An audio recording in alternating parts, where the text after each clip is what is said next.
she moving up, really just shaking that ass. What? She wanna fuck with a nigga cause she can't sleep in bed. Let's go! I hit her. I'm gonna just Okay. He going in. Alright, so all you gotta do is play the music and we can go whenever you're ready. Oh, my bad. Wait, I caught him jigging though. Hey, that's good. Got you a bed, yeah, turn up. Got you by two, yeah, turn up. Ah, my nigga, yeah, turn up. Hop out with that beam with a stick that matching fire flame and burn you up like you a match, nigga. In the early hours of January 16th, 2022, a famous rapper would be killed in his jail cell after his paperwork was exposed. In 2018, the rapper and his co-defendant were caught and sentenced to life for his horrific crimes, but he would not live to serve his sentence. On January 16th, just after midnight, a guard discovered the unconscious rapper in his cell. How was a prisoner found dead in a federal prison? What happened? Was his death the result of a violent altercation, or was it something more sinister? As police scrambled for answers, they uncovered a chilling truth. The famous rapper's paperwork had been exposed, and the reward by the jail rules was death for the crime he had committed. And tragically, this story isn't the first of its kind we've shared. Do you remember the case of 36-year-old Caswell Sr., known to the world as rapper Casanova? The popular rapper was stabbed in jail while awaiting sentencing for shocking charges. If you missed that case, I'll link it at the end of this video. It's one that still haunts us. Now, let's look at the horrifying life and death of Mario Waters. Mario Waters, born in 1988, was 35 years old at the time of his death. Originally from Little Rock, Arkansas, Mario led a complicated and dark life that was overshadowed by his criminal actions. Although details about his early life, education, and upbringing remain unclear, one thing became undeniable. The man who aspired to build a career in rap would eventually leave a legacy tied to unspeakable crimes. Despite his twisted actions, Mario had a personal side that clashed with his horrifying deeds. As an aspiring rapper, he performed under the stage name True Waters. I'm busting these bells in the kitchen. Look at the flick of my wrist. Sandwich bags all on the floor. Flip a brick, then whip some more. I got these bells in the kitchen. I'm whipping, I'm flipping the chickens. These bells I'm whipping, I'm whipping. These bells I'm whipping, I'm whipping. He pursued his dream of making it big in the rap game, even releasing tracks like Don't Play With Me and True Game Freestyle Part 1. Don't play me. Looking for you all in your bush. Don't play with me, little boy, cause you too nigga. Don't play me. Turn up. His attempt to build a public persona was evident in his music, where he tried to project an image of success and street credibility. However, behind the facade of a would-be artist, he was entangled in the darkest of crimes. He was a father and had a child. What are you yelling about, boy? Damn boy crazy. The damn boy crazy.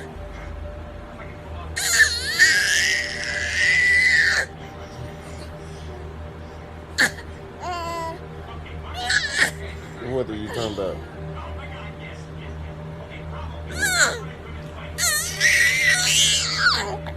But his role as a parent would become deeply overshadowed by the atrocities he committed.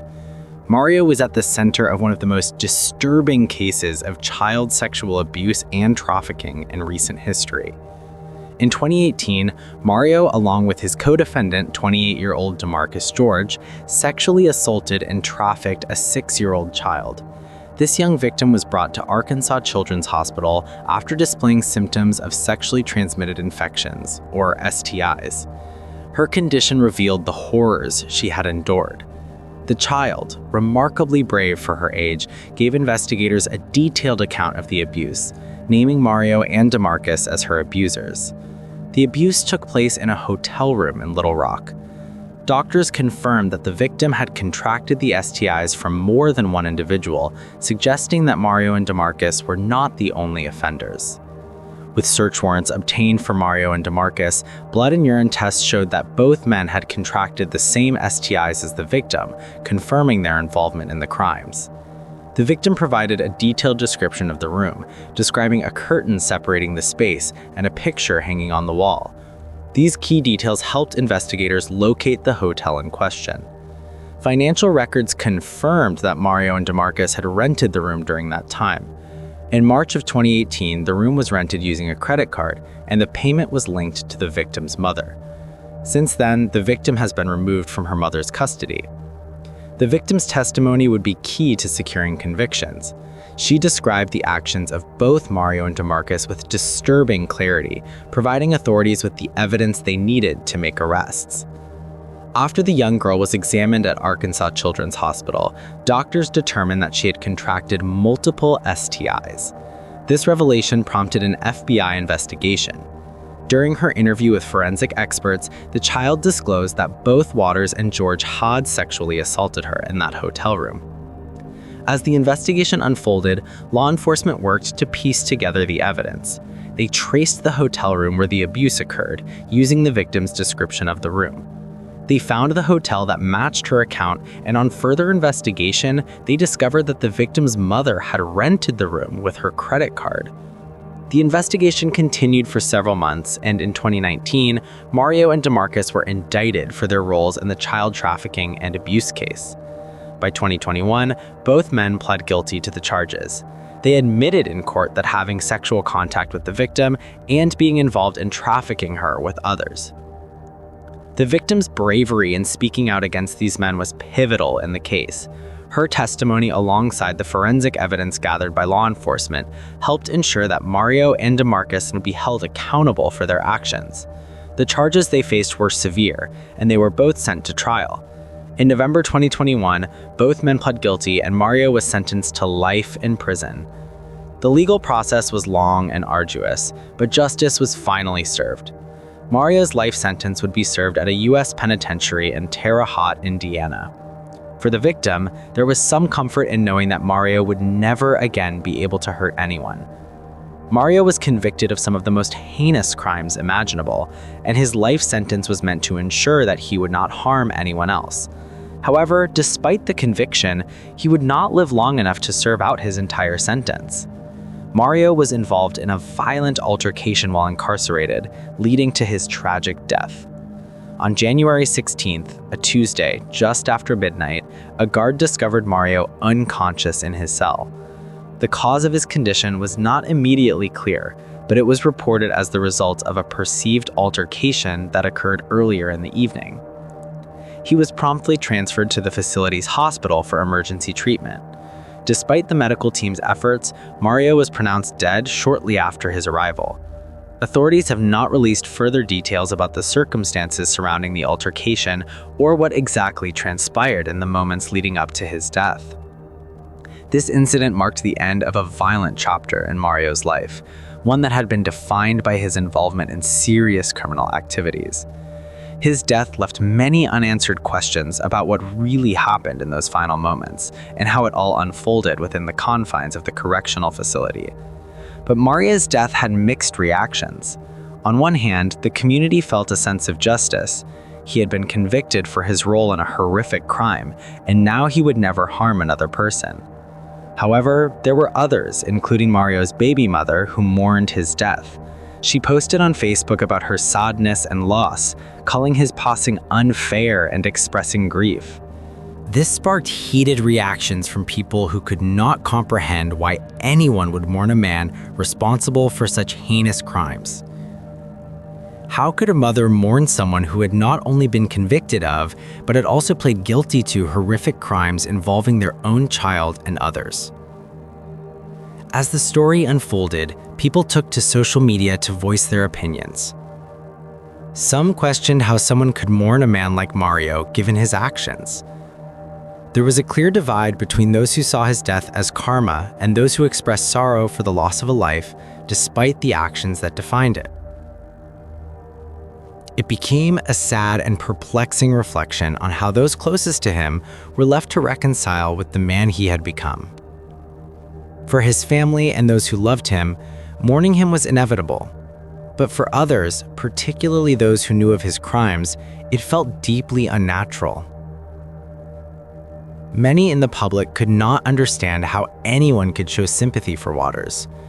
He had been involved in the abuse and trafficking of a 6-year-old child, a crime so heinous that it left a permanent scar on the victim and her family. The contrast between his family's grief and the community's reaction to his death was jarring. The overwhelming response from most of the public was one of disgust and anger. Despite the initial shock of Mario's passing, most people did not hold back in their commentary. Many saw his death as a form of poetic justice, considering the brutality of his crimes and the fact that he'd been serving a life sentence for his actions.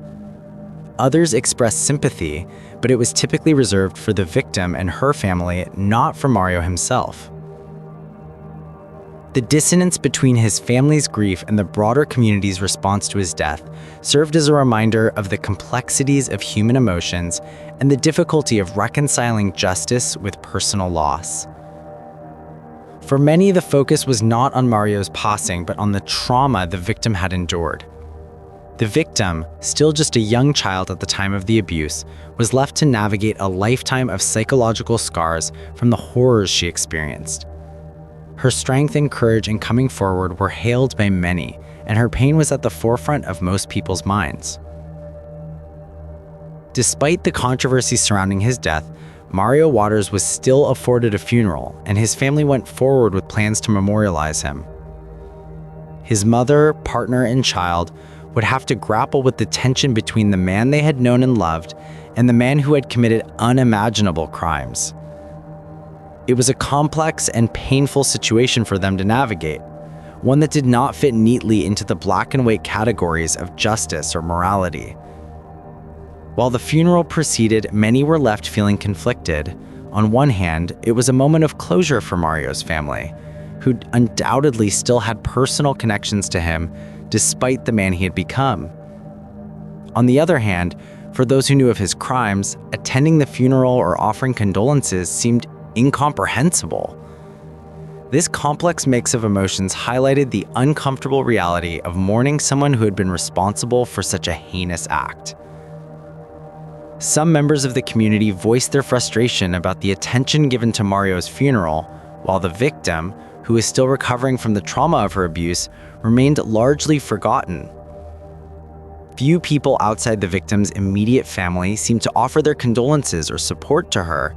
Instead, the focus was diverted to the memory of Waters, the perpetrator who had caused irreversible harm to a vulnerable child. The funeral, though a moment for Waters' family to say goodbye, served as an uncomfortable reminder of the disparity in public sentiment. How could anyone truly mourn the passing of a man who had so callously stolen the childhood of an innocent girl? The emotional dissonance was palpable, and it reflected the complex nature of human relationships with criminals, especially those who commit such heinous acts. As we reflect on the disturbing case of Mario Waters, we must ask ourselves, how do we handle the emotional complexities of mourning someone who has committed such unspeakable acts? Is it possible to separate the person from their actions, or does justice demand that we see them as irredeemable? We must also consider how we as a society can better support survivors of abuse and trafficking. The victim in this case, a 6-year-old child at the time of the abuse, will live with the scars of what happened to her for the rest of her life. While Mario's death may offer a sense of closure for some, the survivor is left to face a future shaped by trauma. Finally, we must all remain vigilant and committed to protecting our communities, especially our children, from the horrors of abuse and trafficking.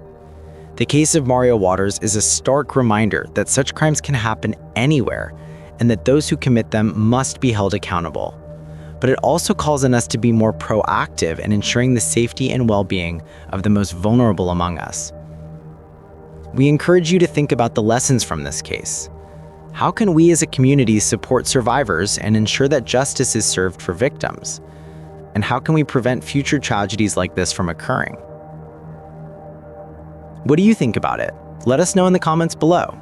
And if you found this story intriguing, please like, share, and don't forget to subscribe for more stories like this.